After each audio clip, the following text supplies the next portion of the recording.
out of heaven as I feel down. Welcome to the August 15th edition of Uncle Bobby's Country Corner, where real men don't play. Today is a very sobering day. As you already know, there's so many things going on in the world right now that pertains to how we go about our day-to-day. And subsequently, what I want to do today is kind of drill down on some very key issues as it relates to the African-American experience. And we're going to cross the divide between men and women today to have a intimate and detailed discussion with a young lady from Philadelphia, Pennsylvania, who is a graduate of Temple University. She's the president and founder of Demas. Let me make sure I get this right. Okay, Demas Entertainment and Consulting Company. And I'd like to right now welcome to Uncle Bobby's Country Corner, Kathia Woods. Kathia, welcome to Uncle Bobby's Country Corner. Thank you. I appreciate you having me, and it's nice to be here. Well, let's kind of dig into how you ended up being a guest on Uncle Bobby's Country Corner. If memory serves me correctly, we had a Twitter interface a few months ago, and you had mentioned then that you would be traveling to Los Angeles in the coming future, and then suddenly, I guess it was Sunday, I heard from you, and it was about what has become a very polarizing figure in some ways, and in other, a very illuminating figure by the name of Jason Whitlock, who has been a recurring guest on Uncle Bobby's Country Corner. And you shared some points of view in terms of what you thought of Jason's perspective. And I decided to take that head on by having you come to Uncle Bobby's Country Corner and kind of share with us your perspective, one, about Jason Whitlock, and then we'll delve into some other issues that I'm sure that you are well versed in. So what prompted you to reach out in the way that you did as it relates to my having Jason Whitlock on my show and his position on many key issues that we deal with on a daily basis? First of all, again, I want to say thank you for having me on. I just vehemently disagree with Jason on a lot of things. And the crazy thing is, he's 50, I believe. We're 3 years apart, but it's like night and day. You know, he claims to be from the hip-hop generation. I definitely am from the hip-hop generation. I do a lot of work in hip-hop. But in my interpretation, and us dialoguing, I get to know a little bit more about you, I have an issue with people of color who get to a platform and become successful and now want to disavow or speak badly about other black people that don't do the dance.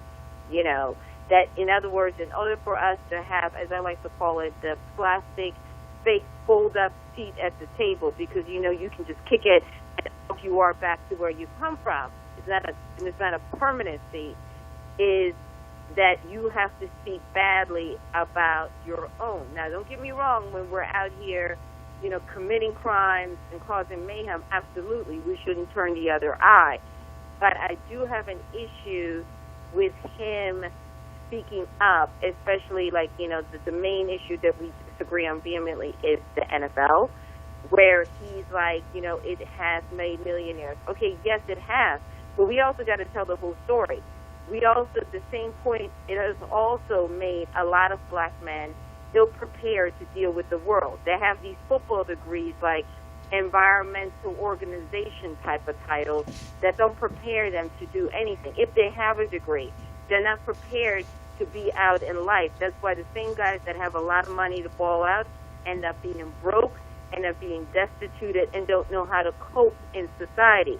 We also have to address the fact that 70% of the NFL is black, but they're the workers. They're not the owners. Here we are in 2017, and yes, there aren't as many people of color that are billionaires, but there's a lot of them that are millionaires. And why is it that there hasn't been any people of color that are owners? it's only been about 10 years, if you really want to say it, that we've had African American head coaches. So for him to be like, we should be so thrilled to be making this money, well, if all the black men in the NFL got a clue and said, we're not going to show up for work tomorrow, because last time I checked, ain't nobody ever bought a jersey because of Jerry Jones or any of the other owners. You come from the talent on the field. So that's where him and I disagree vehemently. Okay, one thing I know better than to do is put words in anybody's mouth, but, and it's not in defense of Jason, but one of the things I'd like to have a discussion about is how responsible are white people for black people's self-determination. And I'll use as an example what you just cited. Many of the athletes, in particular, in all the sports, are ill-prepared to live the rest of their lives and to manage their resources while they playing, to the extent that they can no longer have to deal with poverty. Is that really the owner's responsibility? No, sir. You're correct. That it's not. And there are a plethora of examples. ESPN 30 for 30 did a very nice feature on football players and football players that have gone broke. And, you know, I'm a huge advocate of saying just because we've got too many athletes that have money for studio time and want to be rappers and all types of nonsense. And I've always been a huge advocate to say, no, learn how your finances work, learn how the stock market works, learn how to make sure that your retirement account is taken care of, so that, you know, your kids can go to college and you can continue to take care of your family.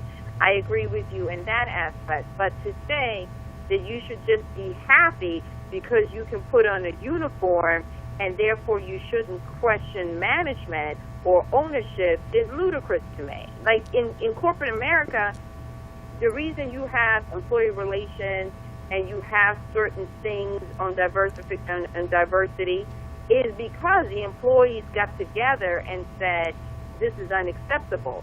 And the owner understood by the employees being together, he's not going to be able to run a company. And it's bad for business, that's bad publicity.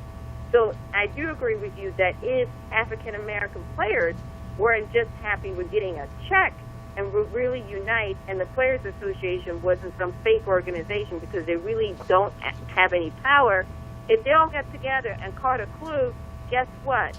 The playing field will be a lot level, because, again, at the end of the day, nobody comes to see the owner. They come to see the talent on the field. And I agree with you. We got to get out of that mindset to just be happy to be at the party, so to say. Well, the NFL boycott concept is gaining some momentum.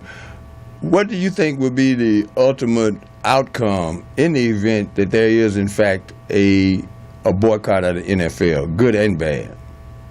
Well, I think the one thing is, the gentleman said it on the same network that Jason is on. The owners are, let's be conservative and say, some of the NFL teams are in predominantly black cities, including my city, which is Philadelphia, which is 56.1% brown, including Baltimore, including Chicago, and the list goes on and on. For some strange reason, they're under the impression that people of color are not season ticket holders, that they don't pay for games, they don't pay for parking to have their tailgating, so they're under the impression they do not have to appease that fan base. So if we, and the same thing with the NFL package, which we will not be having in my home, but if we hold back our dollars, because that's really the best way to hit back, then maybe then they'll realize, wait a minute, there is this group of people, because I do agree with Jason. The one thing, if you look at the Nielsen ratings that we have in common with our Caucasian brethren, we watch all the other shows are night and day. But Monday Night Football, Thursday Night Football, they're all in the same spot in the ratings in 1 to 10, you know? So if the NFL then starts to understand we're not just the people wearing the jerseys in the rap video, but we really do contribute, and we as a fan base matter too, then maybe they'll start taking our concerns a little bit more serious. And for me, I think that's a good thing, because just chanting, I think it's great to gather and make your voice be heard, but these owners understand the best message that they can understand, which is dollar sign. Now, there's no question that they are very cognizant of the economics as it relates to jersey sales in particular, because they're very, very popular, and I see them all over the place anywhere I go in the country. You know, matter of fact, certain artists and certain organizations, particularly gang organizations, you know, adopt certain jerseys and that kind of thing. And the market for NFL memorabilia and merchandise is enormous. I think it would have more of an impact on that than it would actual ticket sales, because most of the time when I watch a football game, the overwhelming majority of people in the seats are white folks. So I don't know how much impact it would have if we just looked at the number of blacks who would, you know, refuse to attend NFL games. But in terms of merchandise, it would be a substantial hit. In reality, though, how many people do you think right now would make that commitment to boycotting the NFL solely on the basis of the fact that Colin Kaepernick has not been allowed to play in the NFL this year? Sadly to say, I'm not confident that enough. You know what I mean? Time is to tell. And to also piggyback on what you said is, last football season, the number one jersey selling was Kaepernick's jersey. And it wasn't just us, as you just stated, right? It was also our Caucasian and other people of other ethnicities that purchased that jersey. So there's definitely some power in that as well, to say, hey, we're still going to buy this guy's jersey, even though right now he doesn't have a home. But, it comes down to what you and I discussed offline. We have to understand and utilize the power of our dollars. You know, the Montgomery bus boycott works because we overwhelmingly, even though we're considered economically, we weren't the money people, but if we all band our coin together and say, we're not going to participate in this, it made a huge difference. It made a huge difference. And you're right. It's the moment the light bulb goes out for the majority of us, there can really be some changes. But you're right. I don't know. And again, just on the history of our people, I'm not as confident. I can only do my part, which is I am not comfortable at this particular time giving my money to that organization. And we are diehard Eagles fans. We believe green. But at this particular time, I can't support this. Just consciously, I can't do it. You mentioned the Montgomery bus boycott, and that's a good example of one of the few successes we've had by literally using what they refer to as a boycott. In actuality, if people look a little closer to what made that a successful endeavor, was the business community in Montgomery that rallied around the concept of approaching the city of Montgomery and attempting to buy the bus company, which gave them the leverage of saying, we are enough of the population in this city to actually make that particular overture to the powers that be. They didn't sell it to them, but the way they organized that boycott, it wasn't just them not riding the bus. They were able to substitute something that allowed them to move in and around the city the way they needed to by using their own resources.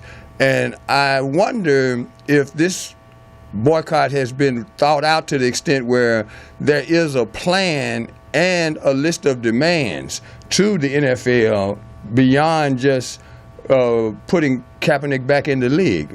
What do you know about that? Is there such a plan?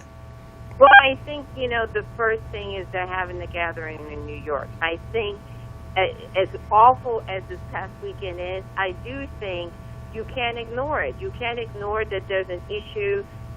We all, as people of color, we know there's always been an issue, but now it's come live and direct from the fallacies on the other side straight to your living room. You'd have to be some type of foolishness to ignore that or to not realize that there is a serious problem. And again, I think it's a combination of the players' understanding is we are the product, we are the key reason, the majority of us, why there are butts in the seat. And the number two thing is also, like you said, is us as fans to support it. And then, as you stated, to say to the NFL is, okay, you can't on the one hand say we got to give second chances or willing to give second chances to people who have committed criminal atrocities, but then you want to punish the guy who did something peaceful that didn't hurt really, let's be honest, anybody. It might have hurt your feelings or whatever you may think so, but it didn't physically hurt you. You didn't have to go to court over it and all that other business, you know. And you didn't really, it didn't have such an adverse effect. I can't imagine that a peaceful protest has a more adverse effect on you than people that have been accused of murder, beating their wives and that. That to me is a much harder conversation, unless I'm really out on a limb here. So to me, it's like it's a continuation. But you are right. The protest, really, in my opinion, is a way to get the door open. And you're 1,000% correct. Now you got the door open. Now you got to ask for some stuff, and you got to get some things in writing to say you can't. If you really are allegedly a league about second chances, you can't say that you're more willing to give people a second chance who have committed these heinous things, but you're not willing to give a person a second chance who has been committed of no crime. That is an asinine policy. That doesn't make any type of sense. I got a question for you relative to the 75% African American participation in the NFL. What percentage-wise would you think would be the number of players that said, if this brother doesn't get a job, we're not playing?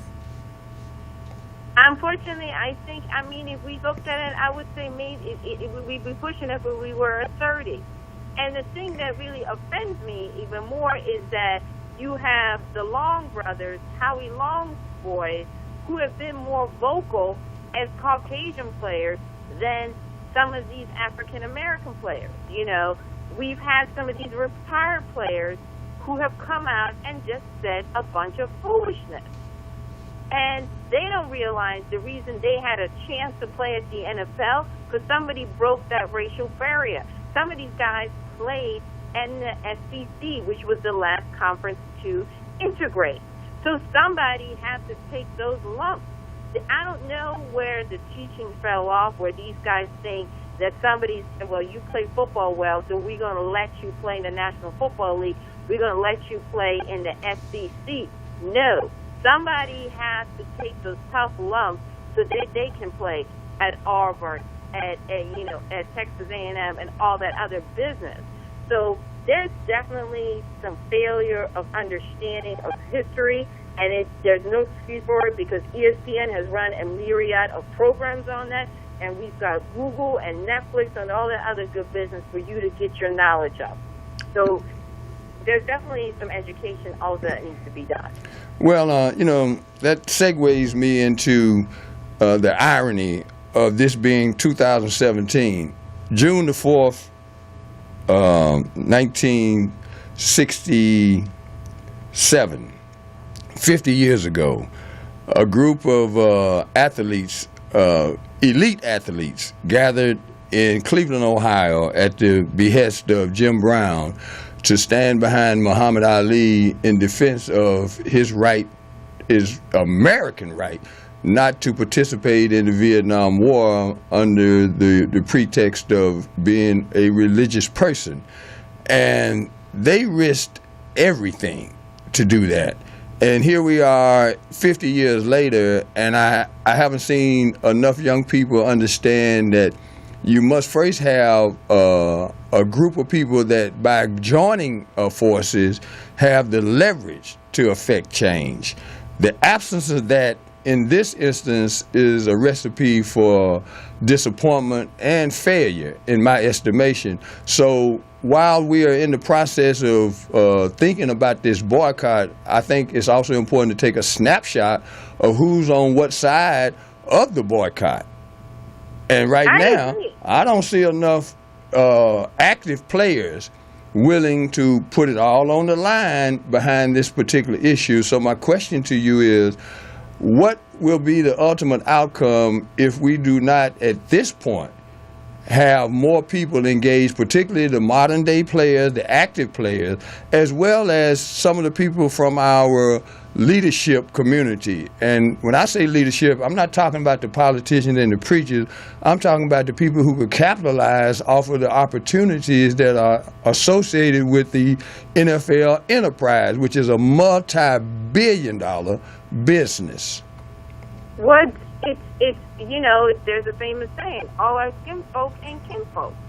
We need to stop. We can't shout that Caucasian people are wrong, and rightfully so. When they're wrong, we need to call it out, but can't hold our own to that same standard. Just because someone is the same color as us doesn't mean we have to be blind. So if these certain athletes didn't stand up, or they're speaking the foolishness like Tim Brown has, don't invite them to speak at events. Stop inviting them to the party to have a seat at the table. Yeah, the seat may be only 4 people, but it's better to have 4 people that are genuine and that are about change than to have 15 and they're in there for the buffoonery. So we also got to be like, there's a thing in our community, just because somebody can ball out, that we automatically think that they're a hero and a role model. 2 different things. If we've learned nothing from OJ, we should have learned that. Just because great ball player, but that doesn't mean that we're trying to emulate him and elevate him as a role model, and we have to get out of this fantasy world.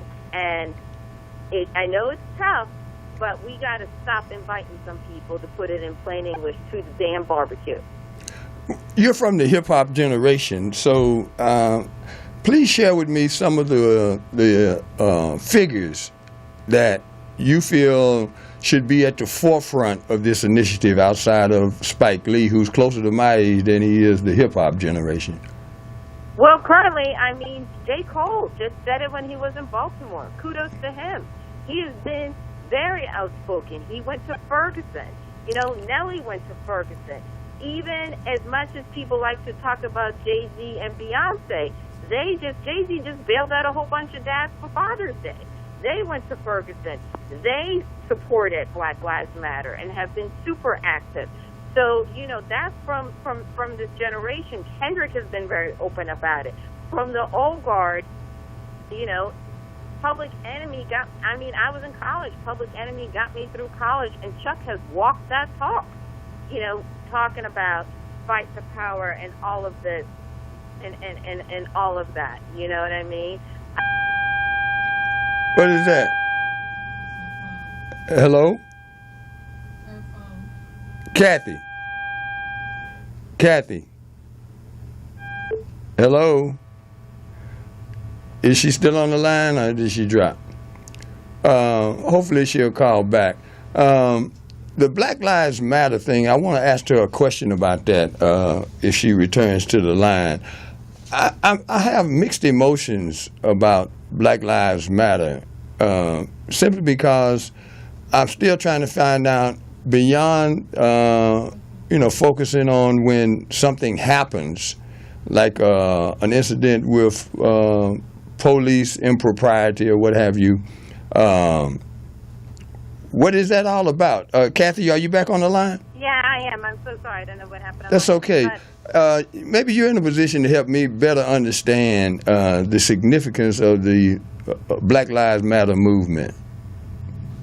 Well, Black Lives Matter, from my understanding and my interpretation, came out of the events of Ferguson, which basically were saying, we're tired of people trying to explain away people of color being killed that are unarmed, or they're not even being allowed to have due process by various cases, especially by Caucasian police officers.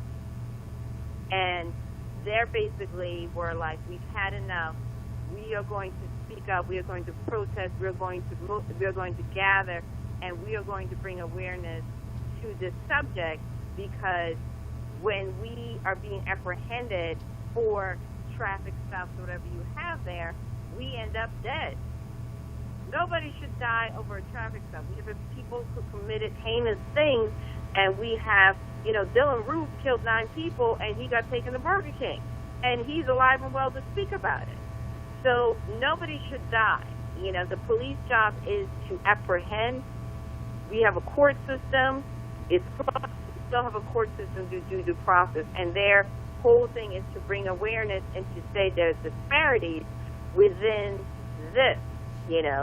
And they're not a terrorist organization, because anytime black people say we're not cool with something, we automatically are labeled as whatever you want to call it. A lot of people like to say terrorists, but I definitely believe in this particular case it was just a myriad of things.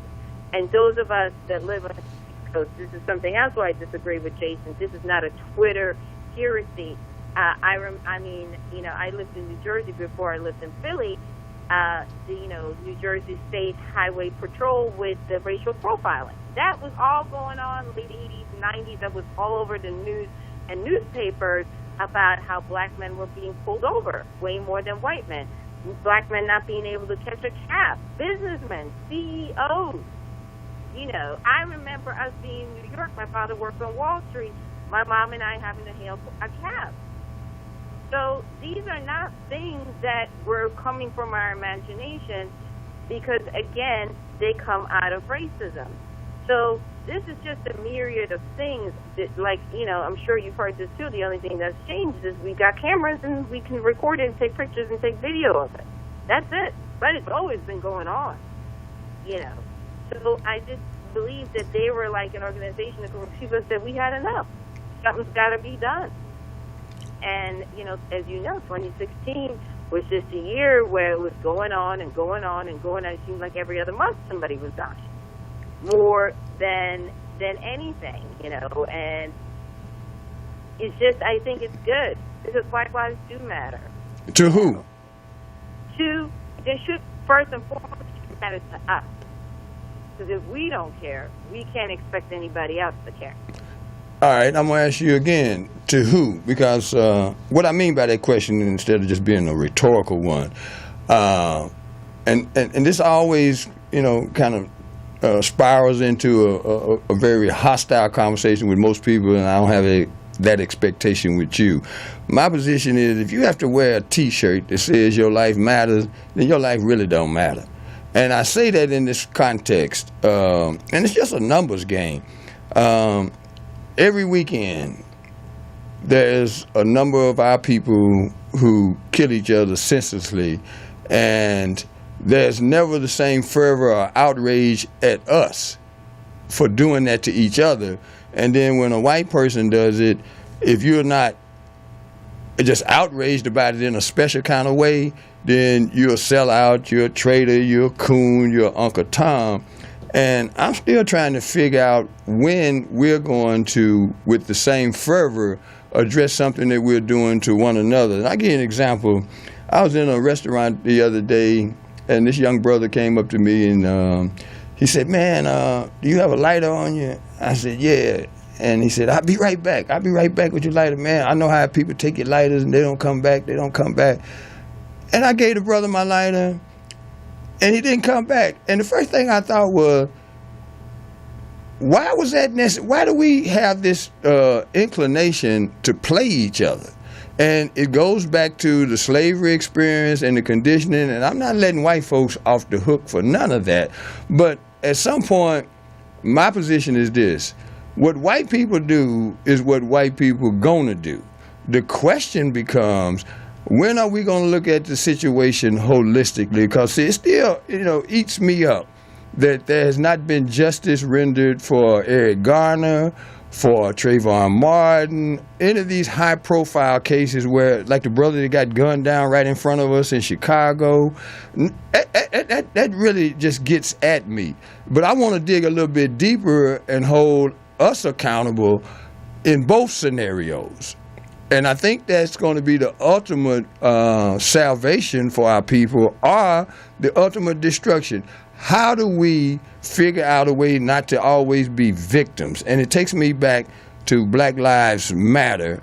we 2 years into Black Lives Matter, and I'm still trying to figure out, beyond waiting for the next, high-profile incident and the protests and the lighting the candles, going out, stopping traffic on the freeway, how do we systemically root out the problems that continue to put us in a situation where we are treated unjustly?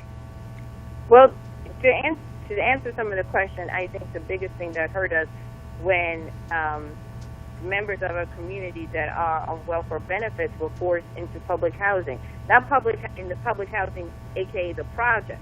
Because prior to the creation here on the East Coast of these public and just in the inner city of these people who lived in row homes and you got your benefits, the fact that women, in order for them to maintain their benefits, the black man couldn't be in the household. So these are systemic things set up to break up the black family. And we should have fought harder for that. And we need to be continuously more vocal to say, we need our families to be intact. We have a whole generation of boys that are growing up misguided and crazy because in order for the man to be in the household, there are going to be no benefits. So we have to make a decision whether or not we're going to keep the lights on and food on the table. But in order for him to be back in the picture, he's got to have a job that's going to enable him to support his family. So it's a whole setup. Now, let me be clear that in no way whatsoever excuses the black-on-black crime. But as I'm learning, my upbringing taught me differently, but a lot of people are free in body but are enslaved in the mind. Again, I'm not saying that makes it okay, but we got a lot of stuff where we got to teach people, do you understand that these things were implemented to divide us and to push us against each other? Like Jay-Z said, we fighting for corners that we don't own. Well, and it's just that type of stuff. It's way deeper than that, and a lot of things were put in order, especially when you're poor and you don't have anything and you're living in cramped spaces and everything around you sucks, to put it in plain English. So what you're going to do, you don't have the energy to go out to Manhattan or where you are, Beverly Hills, so you're going to turn on each other. And yes, on paper, you look at it, it is psychologically asinine. But that's how the whole wheel, the whole game was set up. We got to be smarter and step back and say, why is it that they don't want black men in the household? Why is it they want you to be dependent on these things instead of saying, you know what, we're going to give you a hand up, but while you're on this thing, we're going to educate you, we're going to give you some tools, and I don't necessarily mean that everybody should go to college, but teach you a trade so that you can get off welfare and the family can be united. See, it is a catch-22. Why aren't we investing to get people off of welfare, to get them skills so that you don't, because I tell everybody that I live in a middle-class neighborhood. Why is there nobody running around killing each other? Because you got somewhere to go. You got work. You have a way to take care of your family. You've got benefits. You've got way more to lose. You know what I mean? But when you're already at the bottom, you become desperate, and you're like, this is already hell. So what am I trading in it for? For a different version of hell? So I do think, the problem is way more complicated than just black and white. But we also, like I said, the answer is not killing each other, because what does that do? We're just feeding another industry, which is the prison industry. And we're still not having black men in our homes. Well, we're going to take a very short break, and I want to, on the back end of the break, talk to you a little bit about your company, also your thoughts on Charlottesville and what the implications of that incident were, and also women in hip-hop. How are women in hip-hop going to move the needle in terms of how much music influences human behavior? So in a couple of minutes, hang on, and we'll be right back, okay? Okay, awesome. Thank you. All right.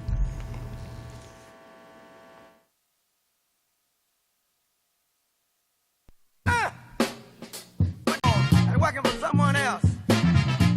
Look at you, one more thing I got to say right here. All right, we're black. That was James Brown. Say it loud, I'm black and I'm proud. And it kind of allows me, that song allows me to talk about the impact that music had in my era. It spoke to our condition in two ways. Number one, it called it like it was, and it also encouraged us to take responsibility for our self-determination. So, Kathia, what is it about hip-hop that can connect to the spirit of past generations of people who went on and solved some problems that were social and economic, as opposed to the overriding and overwhelming message that hip-hop has been associated with through its evolution? Well, I think that's two things. I mean, hip-hop stems out of poverty. It comes from the Bronx, New York, during the early 70s when the Bronx literally was burning. And it came from black and Puerto Rican people who were at the lowest form of the totem pole. And this was their way of expressing. It came out of an answer to some of the things we talked about earlier today, gang violence. You know, instead of people rumbling, people, you know, had dance-off, and people rapped against each other, which I think we all can agree was better than what it was. And that's the whole concept of a crew and things like that. So for me, you know, I grew up like a lot of people. You know, I'm from that Soul Train generation. My parents played R&B and all that stuff. But this was the first music that I discovered. This was the first music that said, okay, this wasn't brought to me by someone older. This was the first time I was like, these people look like me. They're my age. And this spoke to me. So I gravitated to that. I was what you call a record store kid. I was at the record store, and, you know, I would hold court along with my chords, and we would talk about music, you know. And so that's what the thing is. It came out of people that were discounted, not valued, and all of that. They had to make a way, and this is how they express themselves. Have you had a chance to listen to The God Box by David Banner? Yeah, I'm a huge fan of David Banner. I'm a huge fan of what he's doing. I think he's a great example for independent artists in this day and age. When people say you can't make music that talks about something, you can't be about something, and your fan base won't ride with you, I think he's a good example that says that's not true. Well, you know, because we're all told to do the dance. You know, it's interesting. We have that common affection for David. I did a show here in Los Angeles called the Zowet Morning Show almost a year ago, and David was a guest. And afterwards, we had enough discussions that we have become friends. And because I am 63 years old, my association with hip hop has left me largely in the dark, because I didn't know the difference between hip-hop and gangster rap, and all of that kind of falls under the same banner, for lack of a better word.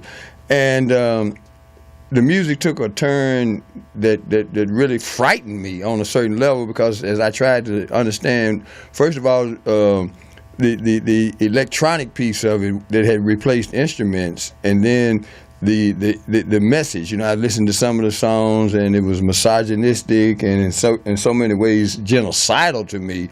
I couldn't find the commons and the people who were trying to say something conscious. And then I began to study it a little closer, and I found out that the industry wanted that particular kind of sound and that particular kind of message, and as a result promoted that to the extent where if you really tried to say anything of substance, you didn't get a deal.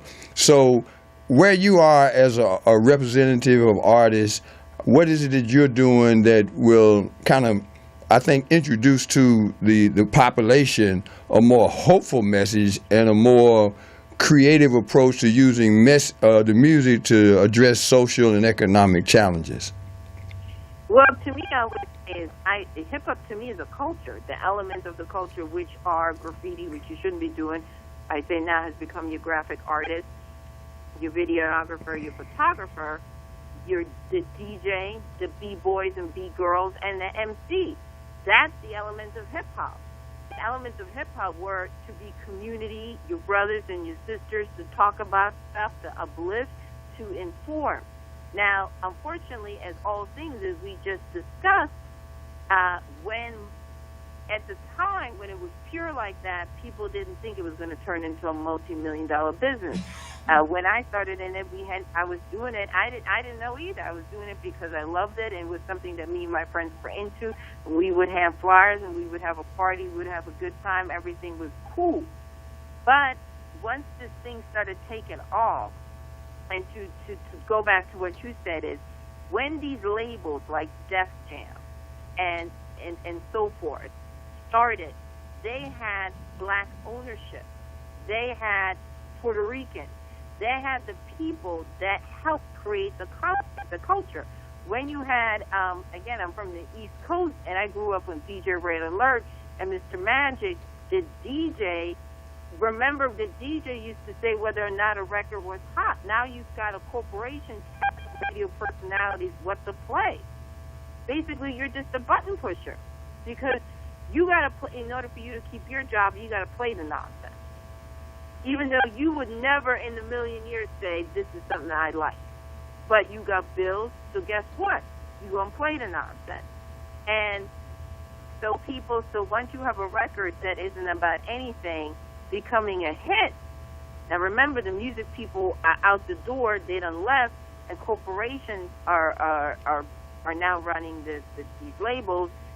They're going to treat it like the Ford Motor Company. They're going to run it like, like a machine. This is what we were able to build a car for $5,000, so we're going to keep building more cars. Let's see if we can get it down to $4,000 and sell it for $10,000. And that's basically what happened with hip-hop for the most part. And once you started making hits out of garbage, guess what? It kept going on. And the people that love the culture, that love the culture, are not necessarily in these seats.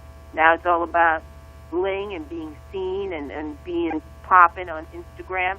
However, the underground is still very much alive. It's not as much as it used to be, like you just mentioned, David Banner. Public Enemy just dropped a new album. And the crazy thing is, oddly enough, the two guys that had the biggest selling albums the last couple of years were J. Cole and Kendrick, are guys that had something to say. The guys that didn't talk about, I got my chain, I got my girl, and we popping bottles, and we doing this. So obviously there is an audience out there that wants to hear things that matter. Let me ask you something, because you are from a very rich city, musically speaking. I grew up listening to the sound of Philadelphia, and Gamble & Huff created a juggernaut of musical messages, from the OJs to Teddy Pendergrass and on and on and on, just tremendous artists. And the music, McFadden and Whitehead, ain't no stopping us now. And it just really inspired a generation of people to deal with the social and economic challenges of that era. What are the prospects of a convergence of the tradition of music being played by musicians and singers conjoining with the hip-hop era? Is there any hope for that happening? Well, the best example is the legendary Roots Group, which is the house band for Jimmy Fallon. Out of that tree came what they call the neo soul sound, which is music soul child. Shout out to Jill Scott. Shout out to Jasmine Sullivan. Okay. They do real R&B music. They're instrumental. Questlove said it famously at the Grammy Awards when they won their award for Best Rap Groups. And we're just trying to bring a little musicality to this hip-hop thing. And they definitely have put Philadelphia back on the map. I mean, think about it. These guys are from North Philly. They went to the High School of Performing Arts that are on national TV every night. It don't get no better than that. I mean, everybody from Philly should be tremendously proud. And they come back and they host a festival here called the Roots Picnic every year. That is now become one of the must-see festivals for everybody to attend across the world, not just the nation. So, who do you see emerging in your generation and maybe the generation following you as a part of the leadership class in Black America? Well, I love what's going on. I was kind of disappointed that Bakari didn't get that seat, but I like what Bakari is doing, and I hope he runs, for office again. I mean, I like Patrick Duvall, who's the former governor of Massachusetts. I think he has some I love Kamala Harris, who is the junior senator out of your state, California. She's a super, together sister that knows her stuff, you know what I mean? And they're really trying to quiet her voice in the Senate, but, she knows her stuff. And she, us as black women, you can't quiet us. So there's a lot of, she's not having it. Like, come on.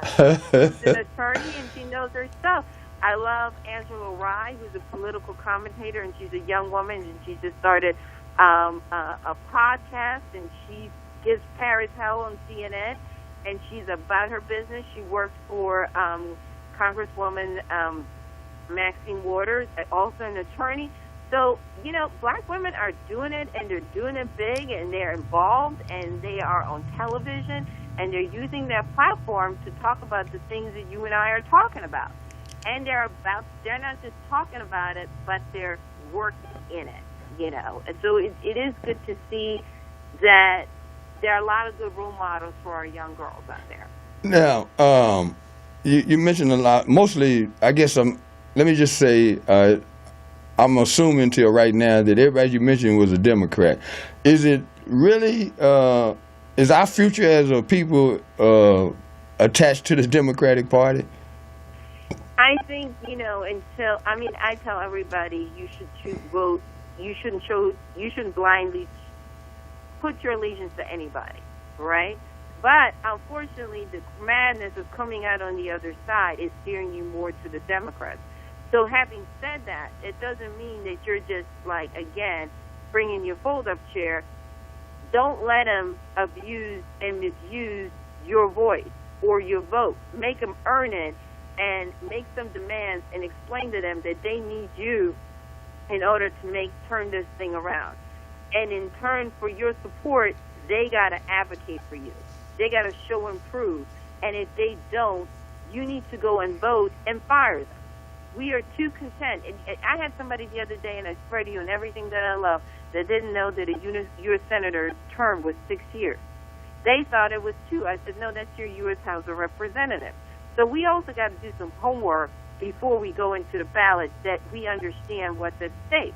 Because we currently have a guy here in PA that we're stuck with for 5.5 years. Because folks really didn't take it as serious because they're like, oh, this is going to be 2 years. No, we're stuck with him for 5.5 years pending something, bad happening to him. So it does mean we can't just be there. I don't think, as far as the Green Party, I don't think there's enough substance and consistency there for you to throw your weight in for that. But again, I was at the DNC last year, and we just got to be more proactive. And we have to be more proactive in terms of setting the agenda, what the party stands for, and all of those things. What are we running on? And it doesn't start every 4 years when, God forbid, somebody runs for president. It starts when your local city councilman, because those are the people that are responsible for your schools, all that other good business. It starts with your state representative, all of those things. And we got to start knowing who these people are. A lot of people, if you ask them and you said, I can give you $1 million, you can name your city council person, your state representative, your U.S. representative, and your two U.S. senators, it'd be a world of hurt. A lot of people, money, you would be very good. You wouldn't have to pay out a lot of money. Now, Charlottesville, what's your view on what happened and what are the implications of what happened? I'm not surprised because here's the thing, this has been brewing for a minute. We all think, when people think of white supremacy, we think it's some old guy that is bitter from the 60s or whatever. No. When you look at that picture, it was young, college-age people. You have one guy, from what I've read, that was the head of their Republican Party, Young Republicans Club from their university. A lot of these guys are on your college campus, and we got to start thinking that this is something that is some guy who wants the South to rise again, that's holding on to the past. No, this is young, for lack of a better term, disenfranchised young white men that are being brainwashed into believing the reason their lives are what they are is because of minorities. And when you are a person, as you stated, that can't do for self, and you lack so low self-esteem, or you don't belong to anything, you're easily brainwashed into believing that propaganda. So I'm not surprised. But the thing is, not to say that anything great out of it is, but we now have other white people that were in denial that these things were going on, right? Because we're all supposed to be getting along, we're all living together, we're all working together, we're all hanging out together, that these people were like 3 or 4. They got a wake-up call and realized when they saw the numbers and the vigor of the hate, they now have to be like, okay, we are responsible part of that because we were in denial about it. So as we are beginning to wind down the show, and thanks again for coming on the show and running the gauntlet with me today. You got a tour that you have been on, and are you still coming to Los Angeles in a few days? Yes, we are. We're going to be, we have a little stop. We are going to be at 833, which is the hip-hop festival. We are putting on a show again. We're going to be celebrating all things hip-hop. We're also doing a meet and greet with our brothers out of Boston, Capital from Booking, salute to them, and we will be out in California to connect. And again, to shout out to my brother Planet Asia out there who's from Fresno. Shout out to my brother Raz Cass, who is from Los Angeles. My brothers out there, good people. Shout out to Lyric Jones. And all my peoples out in L.A. who we've done business with, and through the business we have built friendships. And we're definitely coming out, and we definitely want to build with people, because at this particular point, I'm done being enraged, I'm done being mad, I'm done compartmentalizing. We got to come up with some solutions. Can we solve all the world problems? No, but if we can use this thing called hip-hop to bring change and to get people involved, you know what I mean? Like, I'm done with the usual suspects, you, me, and 4 other people being at the table. We need more people at the table in order to have real change. So I'm definitely coming out to Los Angeles. I was going to come in August, but this thing, A3C, so we'll be coming right after A3C. And to build, and to, again, like I said, is we have a lot of good people out there that we love and have been supportive of us. And like I said, my brother P.A. been on me and said, you sis, when you going to come out? So I'm going to come be true to my word and build with my brother. So as we, again, wind down the show today, any parting comments based upon the scope of conversation that we've had today? Is there anything in particular you'd like to impart to my listening audience? Get involved. Find something that speaks to you. Stop. It's okay to be upset. It's okay to be angry. All of those things are okay. But words without deeds are just that. And stop waiting for someone else to do the work. Get involved, roll up your sleeves, whether if you're passionate about children, then get involved without that. If you're passionate about the arts, get involved without that. Whatever is your thing, utilize that to help to make our community a little better. And if a brother says or a sister says they need you, stop asking who's going to be there. Just show up. How about we do that? How about we just show up, roll up our sleeves, and get involved? Because who knows, that little bit right there might make the change that we need. So it's on all of us, really, as black people, to continue to work. Because our ancestors went through too much. You know, I mean, I have an 85-year-old grandmother, and I hate to think that she endured and worked for us to have a better life, for us to sit at home and just be like, that ain't my thing, I'm good. We need to do better. Well, as we close, I've agreed to appear on your show Thursday. Could you tell me a little bit about that format and what the subject matter may be? Well, here's the thing is, like I said, is discovered that our community, as we discussed, does not disseminate information the way our counterparts does. We're not necessarily watching CNN, MSNBC. We're not necessarily reading Huffington Post and all that good business, even though we should, to be informed, to be aware of what is going on. So we play music, and, you know, we have music guests on, but we understand our community really does turn to urban radio still to be informed and to be aware. So I want to have you on to our listeners that, because we're an internet show, you can hear us anywhere in the world, that are out in your area, to see if you are in your area, how can you get involved in your area to be a part of the movement forward. Again, it's time for talking has ended. You're involved in some great things. You know, I'd rather you come on, seeing that you're in that area, and say, listen, if you're out in this area, you want to help us do the work, this is how you can get involved. So that's why I want you on, and also because you're a little bit older, and we need our elders, though, you know? We need our elders to remind us that this wasn't just 100 years ago, the fight that you did for us to be able to be lackadaisical, to be on these college campuses like I was in the late 80s and 90s, and all that other good business, for us to sit in these corporations. This is something that we've taken for granted. I mean, I'll say it, if other people in my generation haven't. And we need to be reminded that you all ate a lot of dirt for us to be foolish. So it's time for us to stop being foolish and connect with our elders again and say, how can we continue your work? Or how can we just show up, basically? So I really want you to tell our listeners where they can go when they're out here in L.A. It ain't just L.A. It's a few more cities that I'm dealing with. Yeah, but what's absolutely. the name of the show, and what time, and how can they turn in?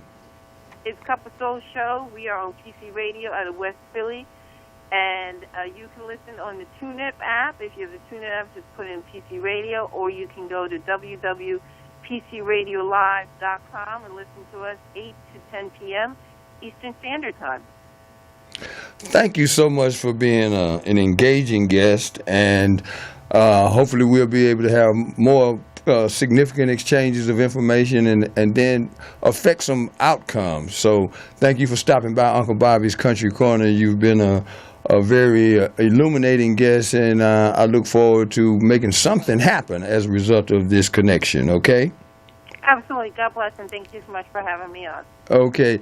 As I close the show out tonight, I'd like to give out a special salute to O.G. Portis. You have no idea what it has taken for her to go from a bare building to a wonderful facility that I'm blessed to operate out of every Tuesday night. And she has a button on her site where you can contribute to the maintenance and the ongoing existence of this facility. So show some love to O.G. Portis, because the sister's in it for the long haul, and she's given me an opportunity to stretch my wings and to voice my opinion. And I'd like to thank you for continuing to support Uncle Bobby's Country Corner simply by, your feedback. And at some point, I'm going to cross that divide and be able to expand the show into some other dimensions, because there's so much going on here in Los Angeles that I think people need to be aware of, and more importantly, what they can do to affect social and economic change. So until next week, thank you for letting me be myself again. See you next week.